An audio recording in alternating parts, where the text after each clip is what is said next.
Hey guys, TK here, just chilling in the car. I had a quick word in my heart that I wanted to relay to you guys. By the way, this is our first segment of Over the Counter, which will be a smaller version of our counterculture convos.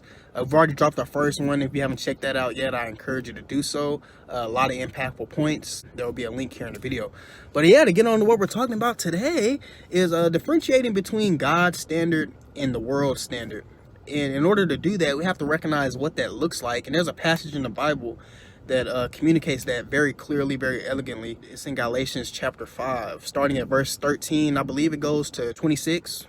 It's a passage over the fruits of the Spirit and the fruits of the flesh. If you don't know, the fruits of the flesh glorify the world or Satan. And the fruits of the Spirit, of course, glorify God and his standards. Fruits of the flesh are things that we're all very familiar with. We all struggle with. There are several of them, but just to name a few will be something like pride. Pride can be so sneaky. It can slip into everything, our relationships, our money, our status. Pride can be very sneaky. Envy. To be envious means to be jealous or to be resentful towards somebody for their qualities or their circumstance. And so things like racism, things like being jealous of somebody getting a promotion, things like that, man. Selfish ambition. Pursuing things and only thinking of yourself and not thinking of how it can affect others. All those things are fruits of the flesh. When we satisfy those things, we're only thinking on the unit of ourselves. If you think about it, that's the smallest unit that you can possibly think on is thinking about yourself. And so we have to recognize what Jesus came down here to do in the first place, which is to elevate our thinking. It's natural for us to think about ourselves, of course. You know, we're going to be in survival mode. We want the best for ourselves, which is okay. That's okay. But we have to do that in moderation and not let the fruits of the flesh take over and consume our thoughts. And so we have to elevate our thoughts to God's standard. And this is what following Jesus would do for you. Elevate your thinking. And so some of the fruits of the Spirit would be things like joy, which is something that's so counterintuitive to our nature. Having joy means to maintain happiness despite your circumstance. Our mindset tells us to do what we see. And so when we see bad circumstances, it's only natural for us to think bad thoughts, have a mindset of pessimism.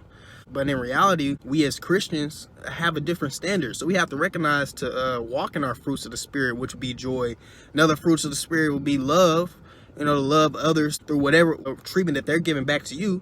It's our responsibility to love others anyway. That's what Christ did for us. You know what I'm saying? We're down here sinning, doing our thing, yet he died for us a long time ago and knew that we was going to be trouble from the get-go.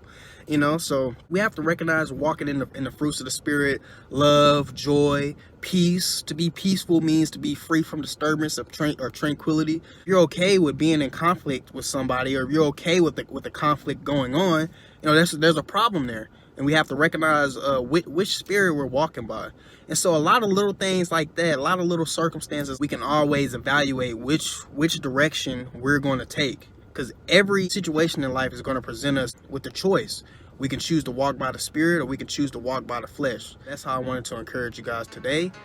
Think on that.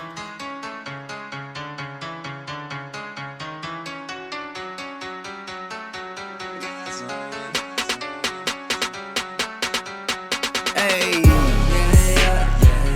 I got my breastplate, yeah. I got my head straight, yeah. I have no dead weight. Not down for long, my faith strong, and my guys on, yeah.